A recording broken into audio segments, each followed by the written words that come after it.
Right, welcome everybody to another episode of Chris and Dave's Reality Cast. I am one of your hosts, Chris Phelps, and my co-host and very good friend is Mr. Dave Horrocks. Hey there, Chris. Good to speak to you again, even though I've just spoken to you, of course. We've just come off our Zoom conference call, having watched the episode. So this is our fresh take, even though the show's about 6 months old. But, you know, for us, it's brand new. So where do you want to start today, Chris? Well, Dave, I want to throw out a bit of a change of character. Someone I've actually really enjoyed watching over the last few episodes, and we've said it a few times. But Jeremiah, I thought his heart was on his sleeve today. He was absolutely brilliant. He's so in love with Selin. He sees the error of his ways. I hope it's genuine. I don't think you can put on them tears, Dave, just faking it. I do genuinely hope that they make something of it. And I hope Selin now stops giving him a hard time. And also, he's got a pair of knickers to sniff as well, Dave, which is just... Well, they're already pre-sniffed by George, aren't they? Which I thought was fucking very weird and a bit uncomfortable, to be honest. I mean, selling for offering to sniff them in the first place. And if someone did that to you, Chris, what would you do? I'd be like, no, it's all right, thanks. I know you've washed them. I know you've sprayed them with perfume. But I'm good. I'm good over here, thanks. But Dave, come on, George will just do anything, won't he? So he's a fucking horn dog, isn't he? It's fucking let's not lay into George just yet. No. But yeah, no, I agree with you. I do think out of everyone, I think Jeremiah has shown the most growth. You know, he's changed the most since he's been in there. So from episode 1. He was confident, cocksure about himself. He was the dominant person in the relationship and probably didn't value what he had with Selin. Whereas, you know, it did seem genuine this time, at least. You know, because I was saying that because he'd been called out by his flatmates, I'm not sure if he's just playing up to the cameras a little bit and, you know, he's just a bit more aware of himself and his actions now.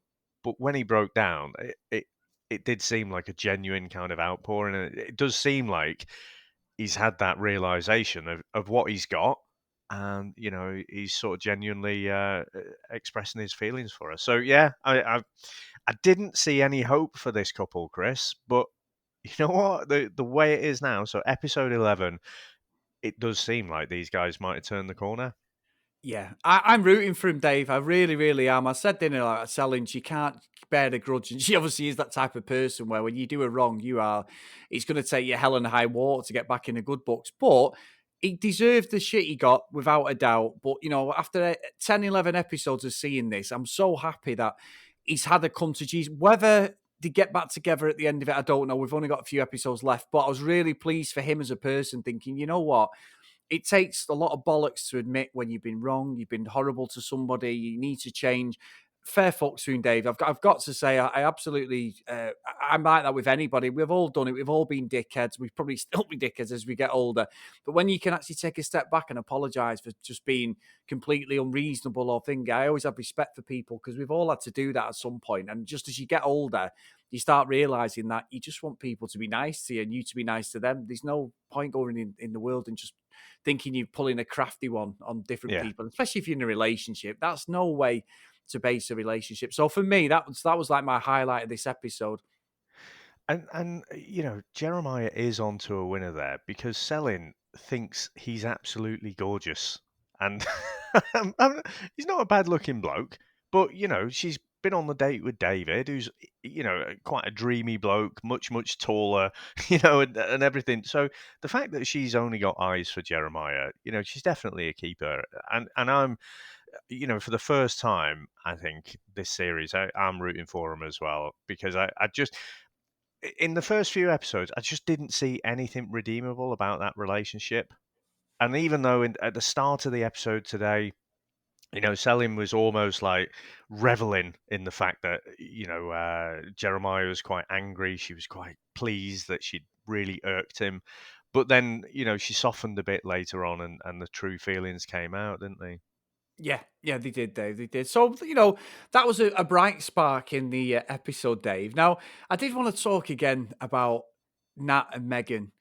And Nat, there's just fucking red flags all over the place with him. You know, we had a meeting, didn't we? The girls met the girls, the lads met the lads. And Nat is fucking hell. If he could be any cooler, Dave, he'd be a block of ice, wouldn't he? He just poor Megan's there, absolutely distraught. She acknowledged what had happened. She'd been texting some guy and that she was thinking, but I don't think he's innocent in any of this. And it's a great experiment to watch how the human psyche is a case of, and I've said this before, I don't want you to fucking shit on me, but I'm going to try and slyly shit on you. And if I can get away with it, it's all right. But as soon as you do it to me, I'm going to fucking kick off and that. And I think that's where most of them are. And that's like, it's an age thing as well. But they are not a good couple at all. And they're going to be there to the end. There's no way, as far as I can see, they can be together. And I think Megan deserves better, I think, at the moment. I agree, and what's slightly upsetting to watch is she feels like she's brought everything on the relationship. But from what we can see, how flirty he is, like he just slips into that very well. I still say he's got no chat, but he just gets away with it because of everything else. All he does is he'll say something that isn't remotely funny and then laugh at himself. A bit like me and you, Chris. I was just going to say, I can laugh at my own punchlines before I've said it, Dave. Oh, you know what? Fucking shit line of the episode is reserved not for Nat but for someone else. But I'll get onto that in a bit. But yeah, because he is sort of dreamy, and he is kind of open. I don't think he was kind of an angel when they were in that relationship. To be honest, from what we're seeing here, I do think he did fess up about the kiss. Straight away he did seem to feel remorseful about it. But he's on a fucking reality TV show, so he knows if he doesn't say it, then it's going to come out at some point. So no, Meg needs to move on because she clearly hasn't. They're here. She believes by texting this other boy. When she talks about it, it sounds a bit like sexting. When when Nat talks about it, it sounds like they were going to meet up for a bit of dogging or something. Yeah, yeah. It sounds a bit worse. Who knows what it is? Don't really care.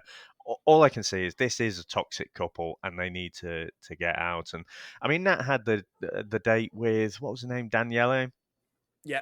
They seem to get on okay, but again, I guess fair play to him. He was like, this isn't gonna sort of carry on any further.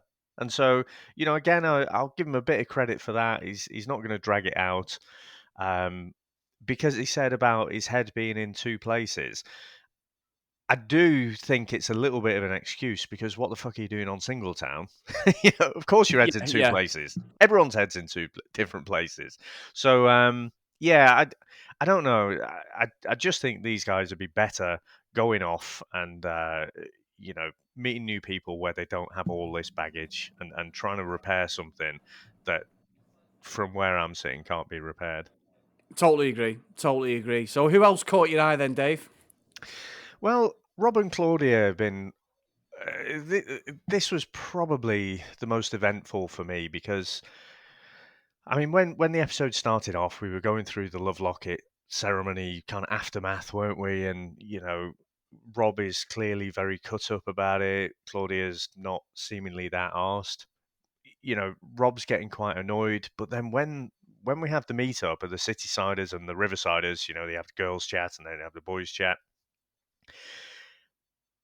One of the girls, I can't remember who it was, said to Claudia that Rob said she's selfish. Now, I don't remember seeing that, but I guess, might have said it off camera or something. But fucking hell, she didn't like that, did she? And you know what? I think Claudia is honestly, Chris, a walking contradiction. Because she's saying Yeah. stuff like, oh, I just want him to go out and enjoy himself. She was the one, episode 1, in fucking tears, practically wanting to drag Rob away because he was just having a chat to another girl. That was it. He wasn't snogging her. He wasn't fucking nuzzling her neck like Bailey was, which when Rob found out about that, he was pretty fucking annoyed about. So I just think it's like, she does seem selfish, to be honest, Chris. That's the way she's Yeah. coming across to me. Yeah, and I think Dave actually he was saying that he did say something that comment about selfish. He just said it off the cuff when he met the guys. It was all within the context of a conversation. I think one of them's just picked up on that and gone with it, straight away, and that's where she saw her ass. But Rob's right. He's not gone near anybody. I said to you, he seems to have grown as a person. He admits that he wasn't right with her. He genuinely needs to be. And he sent a note over for her as well, didn't he, with the guys and said, look, can you Oh pass her yeah, this yeah. note? I agree, Dave. I was rooting for her at the start. I genuinely thought he's a bit of a player, a bit of a hothead by the looks of it. Just genuinely, they must argue a lot and stuff like that. But as this has gone on, I just don't think she knows what she wants. And I think Rob even said, didn't he, when they did the Love Locket thing the episode before, like, I don't want anyone else. I'm not dating anybody. I don't care, sort of thing. So I don't know what more he can do. It may just be time for them to part, and that's it, Dave. I think she needs a lot of growing up, if I'm being completely honest now. Watching it more and more, I thought it was the other way around, but as a watcher, I think she needs to grow up. Yeah, I think there is a bit of that. And you know what might be a good tonic for a relationship? So if you're out there, you're having some problems in your relationship and you're not sure, particularly, the bloke's not giving you enough attention or whatever, go on a date with Bailey and that will cure everything. Yeah. Now, this is not their first date, but it's quite obvious this guy was a bit of a player. But to actually come out and call yourself a player and, just say you're just after a bit of fun, I thought was an interesting move. But Chris, I say sometimes that some things are just butter clenchingly embarrassing. When he says, like, "Are you from McDonald's?" "'Cause I'm loving it," and then gives Oh, himself a clap. no. I was like, did you really just do that? I mean, it's not fucking clever. It's not funny. It's not fucking anything. Again, I guess he's one of these guys. He is tall. He is good looking. He's well presented. He just gets away with it. And I can only think, in a loud, crowded bar and stuff, girls aren't really interested in what he says because what he says is fucking ridiculous. What did you make to his performance in that whole date? Well, I think it's a bit like what's going on with Mason and Sophie. They've acted a certain way, haven't they? But like anything, the real person will shine through. If you are not a nice person or you're a bit stupid or a bit selfish or whatever, eventually that mask drops, doesn't it, Dave? And I think he's played a bit of a part. And I'm glad, I mean, to be fair to Claudia, she called him out, didn't she? She did say he's a bit of a player and stuff. And I think at that point, she was like, right, we're off that fucking train But straight only away. I'm sure he called himself a player first. And Oh, yeah, yeah, yeah, yeah. and then she's like, "Yeah, Yeah, you are a bit of a player." It's like, so yeah. it's just an interesting tactic to call yourself one.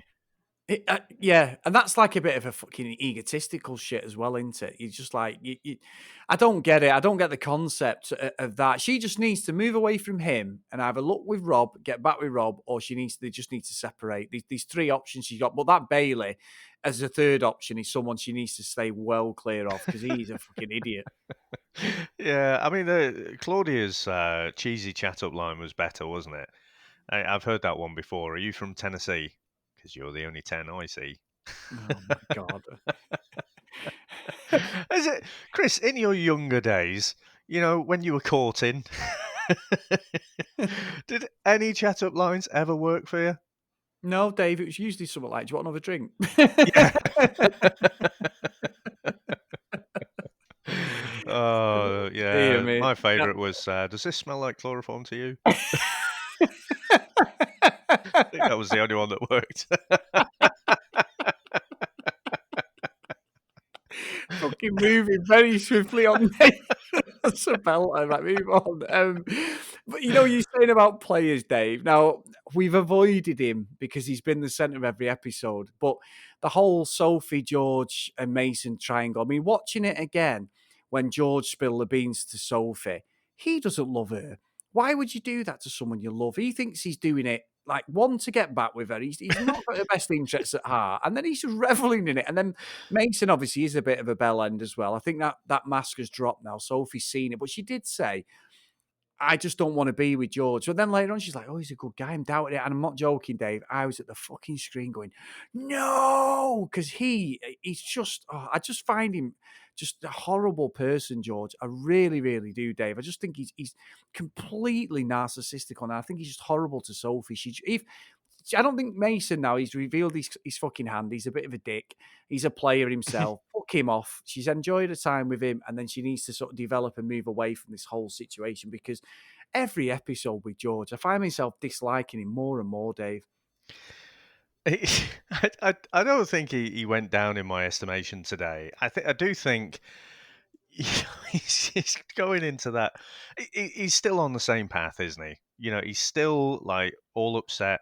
But the thing that was making me sort of chuckle a bit was just like he was saying, "She doesn't. I want someone to shake her and just tell her what a good thing she's got." And he's like, "Fucking hell!" Even if David Beckham came out and said something like that, I'd think you arrogant prick, But at Yeah, least he'd have some backing behind it. I don't get.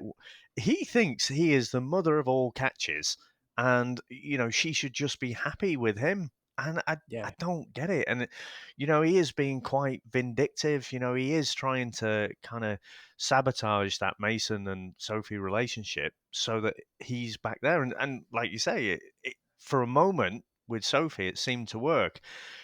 I'm going to make a horrible prediction now, Chris, but I think Sophie is such a good looking and she seems very kind, very caring and an all round nice person. I think she's going to be one of those who's going to get a bit older and then just be like fucking all men are bastards because they're all fucking lying pricks because she just attracts them and she can't see it. And the reason I say that is she straight out was fishing for Mason to say, did he hook up with anyone after the brunch? Even though you said previously you didn't. He did admit it, fair play, but he knew she was fishing specifically for something. She's quizzing him a bit on it, why did you lie and stuff. And he just goes, look, I like you. you you like me. And he's like completely deflecting it. And she let him get away with it. It's like, no, you fucking lied, like right at that early stage in the relationship. So when things are not as good, which in long term relationships there are times when it's not very good, and that's when you really have to be strong together. Well, how can I possibly trust you? And so yeah, unfortunately, she just from this episode, I'm just thinking, I think she's just going to attract pricks through her life. yeah, yeah. I think you're right, Dave. I think that could be a low self-esteem thing as well. She needs to start owning it, doesn't she? Being herself and embracing who she is, because she's like a model, isn't she? Really, I think Yeah, I personally, out of think all the contestants, she's the prettiest out of all of them. That's not being disrespectful to any of them. I think it's unfortunate. It's just look, some blokes are just fucking really good at holding that initial mask up and hiding the fact that they're a fucking prick. I Yeah, think I think that's the problem. So yeah, I don't know. I hope I'm wrong with that, but especially in that Mason discussion, I was just thinking, oh, there's loads of red flags there, and you're just ignoring them. yeah, yeah. I'm with you. I'm with you on that, Dave. Completely agree. We'll see how this plays out. It's fucking great TV, I've got to say. But also, Dave, so we get a new couple, don't we, today? So they've replaced Charlie and Elliot. We get Ella Jo, is it Kyra or Kira? Kyra, I think the producer said, Ah, or right, yeah. voiceover person said. Yeah, it was quite interesting. They met each other in Australia.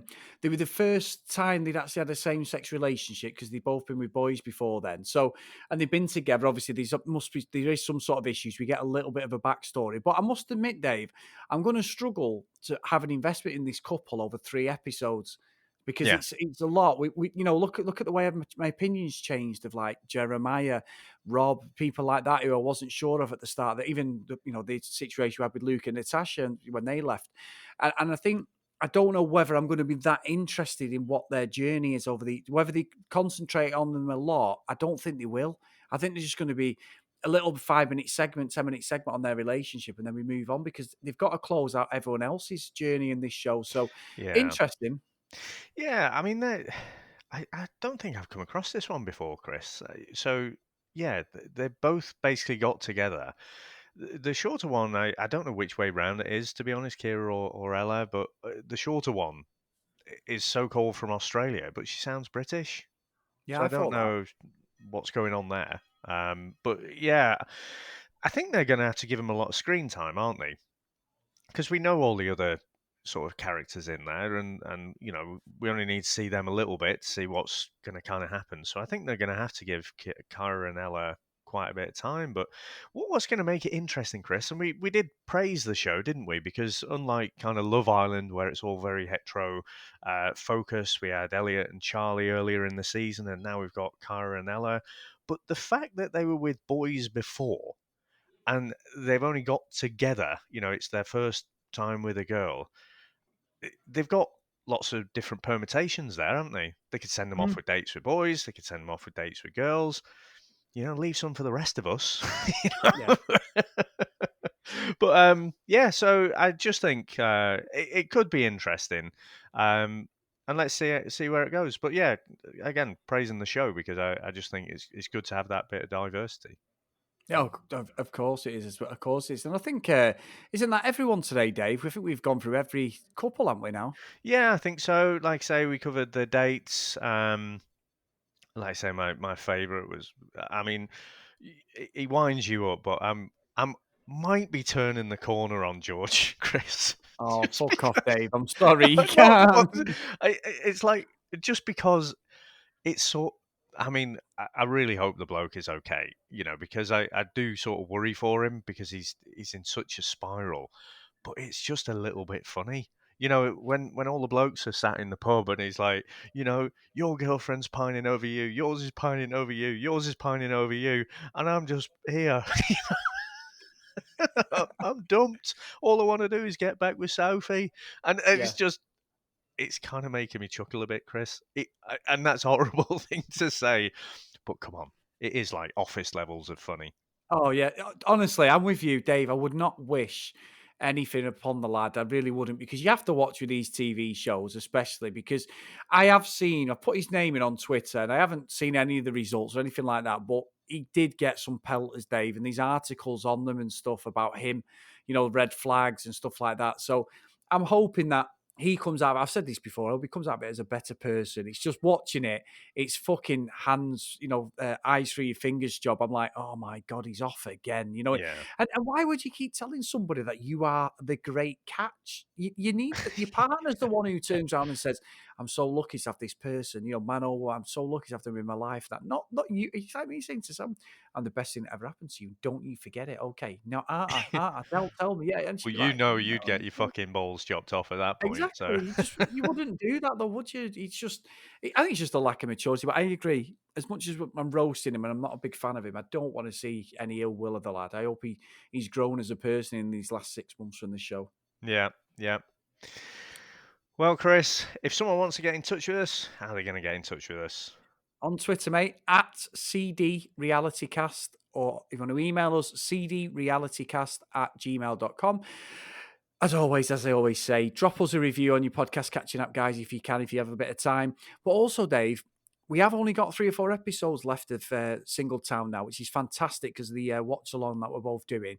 And also, we have got Labour of Love, which we're going to be doing episode 3 very shortly. But we are going to get Singletown done in the next week, Dave, because, and I've seen the trailer now, it is definitely season 1 of Love Island Australia. Yep. We may not be called the Love Island cast, but we are still a Love Island cast when it comes to Love Island, Dave. So I cannot fucking wait. Monday, the 15th of June. Get it in your calendars, guys. ITV2, we are on a rerun. And a lot of people have questioned, one thing that's slightly serious, a lot of people have questioned why they've done this. I think the simple reason is because people say, why don't you go back? Someone said, why don't we go back to when Callum Best did it in the 90s and was nailing everything in sight, or the early 2000s? That Paul Danon was on it. He was kicking off all the time, and Lee Sharp was on it. But I think realistically, you've got to take a step back and say, with what's happened this last year with Paul Caroline Flack, they're not going to rerun any of the UK ones on TV. They're available on BritBox on the app, but they're not going to do that, I don't think. Yeah, and also it's new content, isn't it, for people Yeah. they've not seen it before. So I think it's better to show something new.